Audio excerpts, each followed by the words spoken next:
नमस्कार, मैं doctor Anil Kumar, assistant professor समाजशास्त्र विभाग। विद्यार्थियों, यदि हमें अपने लक्ष्य पर पहुंचना है, तो सही मार्ग का चयन करना बहुत ज़रूरी है।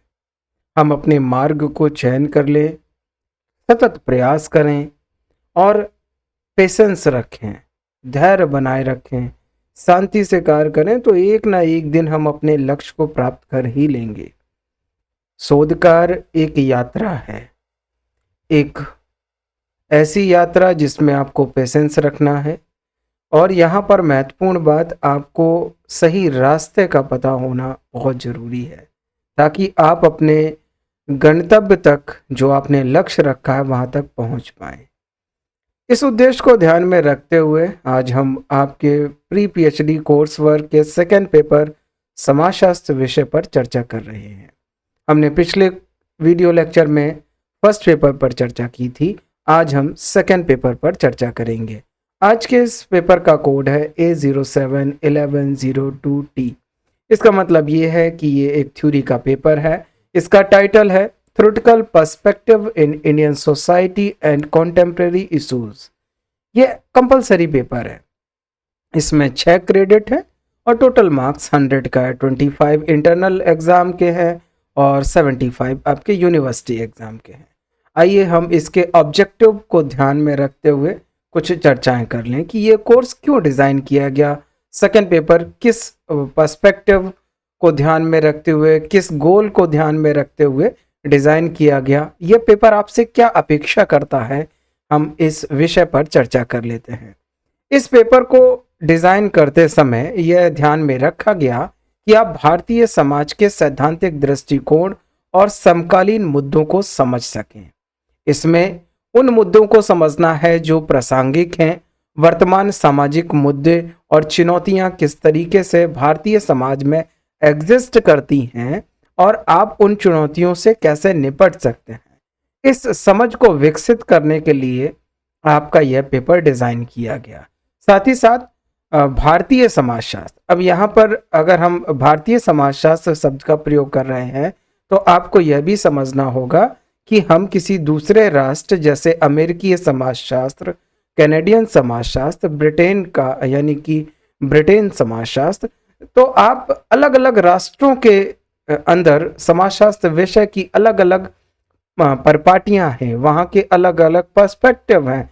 तो इस पेपर को इस तरीके से डिज़ाइन किया गया कि आप भारतीय समाज की संरचना और यहाँ के परिप्रेक्ष्य को ध्यान में रखते हुए इसकी चुनौतियों को, इसके प्रासंगिक विषयों को यहाँ के अनुसार आप हल कर पाएं, यानी कि भारतीय समाजशास्त्र के संदर्भीकरण की क्षमता को विकसित कर पाने की एक योग्यता आपके अंदर आ पाए। इस बिंदु को ध्यान में रखते हुए इस पेपर को डिज़ाइन किया गया।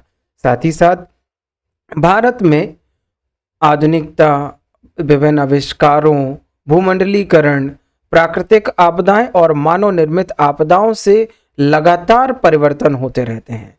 इन परिवर्तनों को समझने की क्षमता भी आपके अंदर विकसित करना इस पेपर का उद्देश्य है।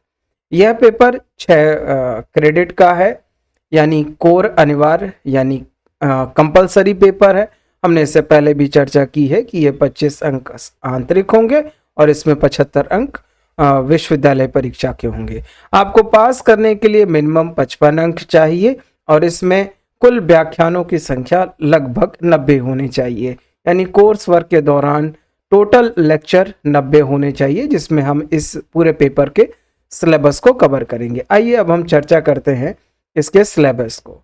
इसमें फर्स्ट यूनिट में हम सैद्धांतिक दृष्टिकोण पर चर्चा करते हैं, जिसमें इंडोलॉजिकल यानी भारतीय विद्या शास्त्रीय परिप्रेक्ष्य को जानने का प्रयास करेंगे। इस परिप्रेक्ष्य के जो भारतीय समाजशास्त्री और यूरोपीय समाजशास्त्री हैं, उनके हम विचारों को, उनके लेखनकार को समझने का प्रयास करेंगे।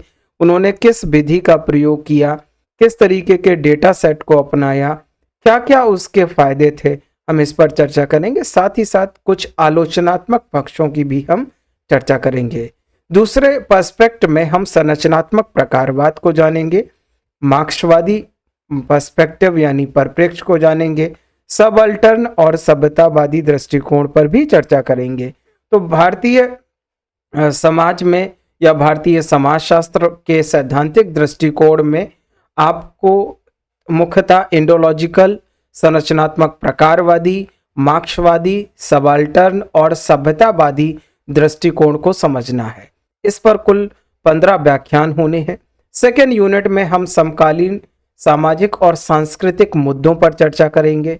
भारतीय समाज में इस समय प्रचलित जो मुद्दे हैं, जो समाज के अधिकांश हिस्से को प्रभावित करते हैं, सांस्कृतिक मुद्दों पर भी हम चर्चा करेंगे, जिसमें गरीबी, लैंगिक असमानता, जातीय असमानता, दहेज और तलाक जैसे मुद्दे शामिल होंगे।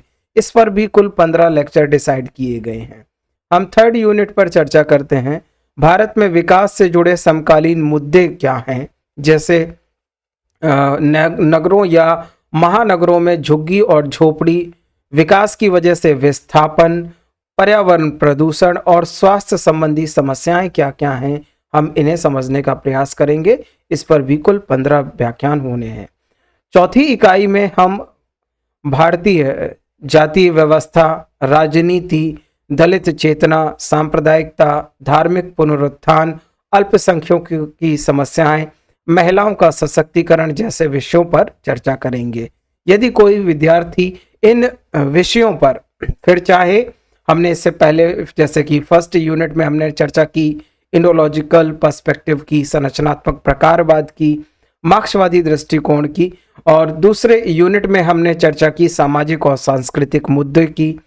हमने थर्ड यूनिट में चर्चा की कि जो विकास से संबंधित मुद्दे हैं, आप इनसे जुड़े हुए जो विषय हैं, यदि उन पर अध्ययन करना चाहते हैं, अपने लिए शोध कार्य करना चाहते हैं, तो महत्वपूर्ण होगा कि इस पेपर को आप बहुत बारीकी से समझें। उन्होंने यानी कि इस इंडोलॉजिकल पर्सपेक्टिव हो या मार्क्सवादी पर्सपेक्टिव हो या विकास से जुड़े हुए मामले हों, जाति या राजनीति, दलित चेतना से जुड़े हुए विषय हैं, इन विषयों पर किन विद्वानों ने काम किया, उन्होंने किस विषय को किस तरीके से प्रेजेंट किया, लेखन कार्य करते समय किस तरीके के डेटा सेट का उपयोग किया, मेथोडोलॉजी क्या प्रयोग की, आपको यहाँ पर समझने का अवसर मिलेगा।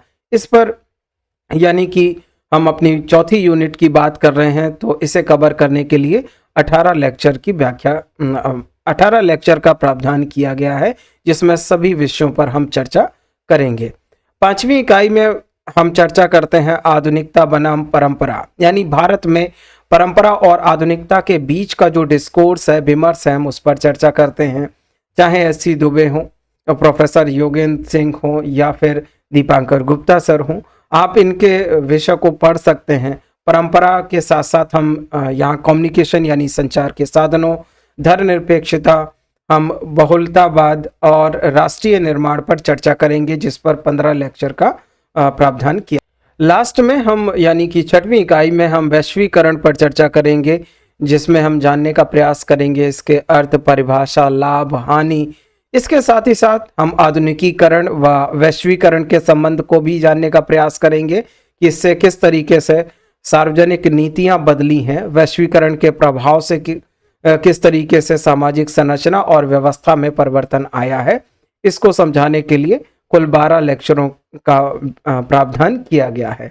अब हम चर्चा कर लेते हैं कि इस पेपर को पढ़ने के लिए जो सजेस्टेड रीडिंग्स हैं, बुक्स कौन कौन सी हैं, आप उन्हें पढ़ सकते हैं, जिसमें एस.सी. दुबे का इंडियाज चेंजिंग विलेज है, एन.के. बोस का culture and society in India, M N. Srinivas का इंडिया सोशल स्ट्रक्चर और आंद्रे बिताई का backward classes and new social order. आप इन बुक्स को जरूर पढ़ें, जिससे आपको यह समझने में मदद मिलेगी कि किस तरीके से भारतीय समाज की संरचना, उसमें जातीय संरचना, राजनीति, दलित चेतना, यहाँ के विभिन्न पर्सपेक्टिव कार्य कर रहे हैं। आंद्रे बिताई का ही backward classes in contemporary India, आप इस बुक को पढ़ सकते हैं। के.एस. सिंह का शेड्यूल्ड ट्राइब, आप इसे जरूर पढ़ें यदि आप जनजातीय समाज से जुड़े हुए मुद्दों का अध्ययन करना चाहते हैं, चाहे फिर वो विकास के मामले हों या विस्थापन के मामले हों, आप इसे जरूर पढ़ें। तो इस तरीके से आपको इन सजेस्टेड बुक को पढ़ना है। हम किसी अगले लेक्चर में जरूर मिलेंगे, जिस पर हम चर्चा करेंगे थर्ड पेपर की। Thank you.